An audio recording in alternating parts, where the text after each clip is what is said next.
gue perempuan satu, I have a husband, kebetulan public figure gitu. Apa sih yang di-offer? Terus saya punya anak-anak perempuan, apa sih yang di-offer dari diri gue untuk itu semua? Kalau suami ya kita harus terus menarik gitu. Tapi bukan menjadi orang lain atau tidak menjadi diri sendiri ya. Jadi memang harus di-discover goalnya ini, terus apa yang bisa lo lakukan untuk goal itu gitu. Dan setiap orang akan berbeda. Buat suami apa, buat anak-anak cewek gue mau kasih contoh gitu. Anak-anak perempuan gue, perempuan yang mandiri, perempuan yang aktif, perempuan yang menjaga diri. Karena itu penting gitu. To keep healthy terutama untuk sehat. Sehat itu nggak hanya fisik, tapi hati dan pikiran gitu. Terus kalau buat dunia seni apa gitu, ya kan memang selain talenta adalah yang utama bukan fisik, apalagi kalau gue kan film bukan model. Bestnya Wulan tuh gimana gitu. Aku juga pengen encourage karena aku public figure, positifnya adalah untuk ibu-ibu gitu. Bisa kok Bu gitu. Kita udah punya anak 3, kita udah kuncinya cuman asal lo mau, asal lo disiplin gitu. Jadi banyak kenapa gue melakukan ini semua, selain pasti yang utama adalah buat diri sendiri. Karena memang di saat gue olahraga itu mood gue jadi enak seharian. Gue ngerasa imun gue tuh meningkat gitu, jadi gue tuh kuat ngapa-ngapain gitu. Maksudnya jadi ngerasa seger buger gitu di pekerjaan gue yang begitu hektik gitu. Selain gue tuh ngerasa mood gue enak. Kalau gue sehari nggak olahraga tuh bawaan gue bete aja gitu. Jadi memang banyak positifnya buat diri gue. Jadi berangkat misalnya gini, sebenarnya bisa diatur. Jadi memang lo harus cari olahraga yang lo suka. Terus kalau pekerjaan lo, siklus kehidupan lo tuh seperti apa, dan itu harus disesuaikan, setiap orang berbeda. Kebetulan misalnya contohnya aku nih kan kerjanya nggak nentu waktunya gitu. Kalaupun ada urusan kantor juga mau gue masuknya kapan gitu. Jadi misalnya ada pekerjaan yang lebih pagi, aku ke gymnya lebih pagi. Kalau misalnya waktunya benar-benar mepet, aku mandi di gym. Jadi berangkat tuh udah dengan baju olahraga, dengan bawa segala peralatan. Gym 45 menit kan, mandi langsung berangkat ke lokasi syuting gitu. Karena setiap jam ada, mau alasan apa gitu kan.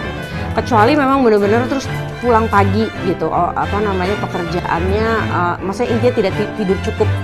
Jadi olahraga dan jaga makan itu tidak cukup kalau kita tidak tidurnya benar gitu. Percuma itu semua.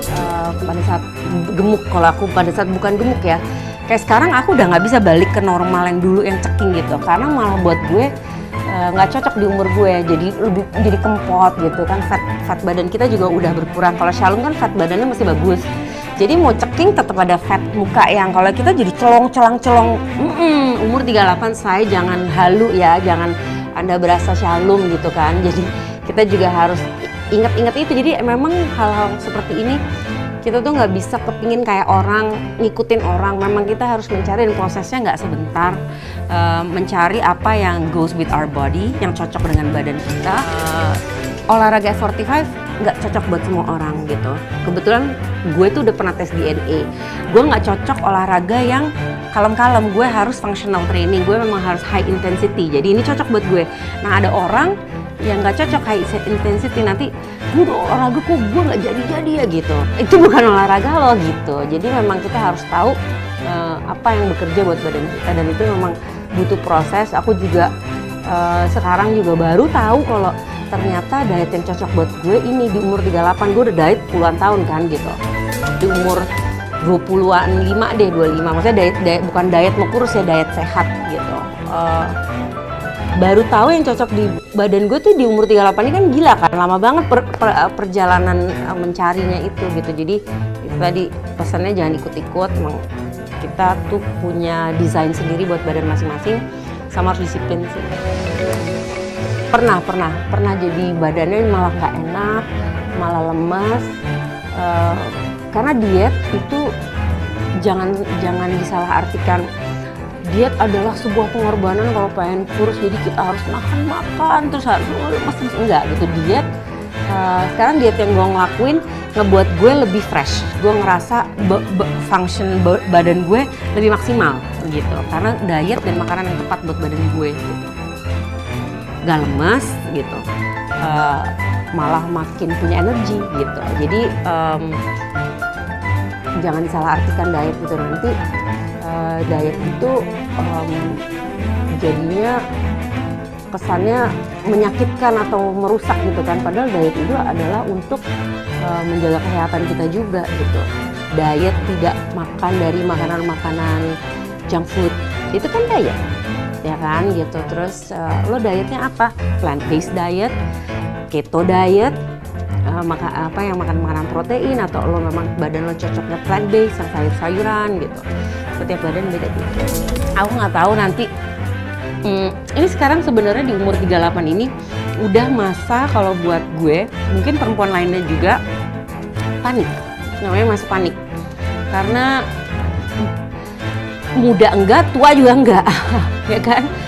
Lu di antara dua sisi, Bo, gitu kan. 2 tahun lagi aku 40.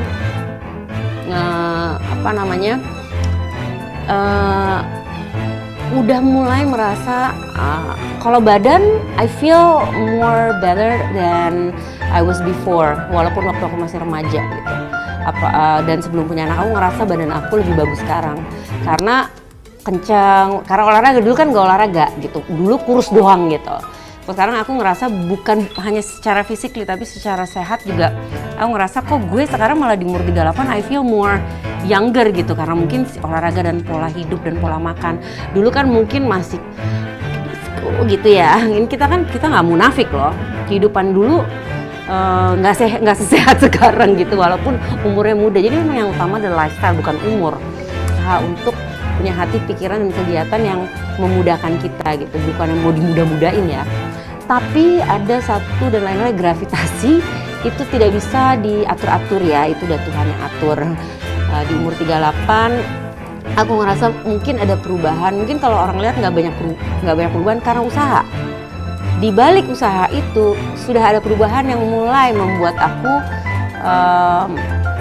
ya kalau abis ngelahirin kan badan kan buyar tuh ya, kencengin lagi. Nah memang aku rajin treatment juga gitu, karena aku ngerasa kulit muka juga udah nggak sekenceng dulu gitu. Kalau misalnya orang melihat nggak ada perubahan, lu ngelihat dari jarak jauh kali gitu kan.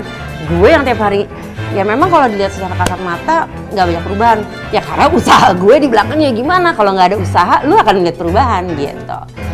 Tapi memang sampai detik ini aku belum filler, botox gitu-gitu belum. Nggak tahu nanti, kan namanya masa panik gitu. Tapi aku masih berusaha yang menggunakan yang ada di badan aku gitu. Jadi kan kayak PRP itu kan ngambil ngambil dari darah kita terus dijadikan serum. Nah itu kan bagus banget kan, itu ningkatin kolagen banget. Jadi itu selain di microneedling sambil diolesin si serum yang dari darah aku sendiri, itu juga disuntikin ke seluruh muka aku.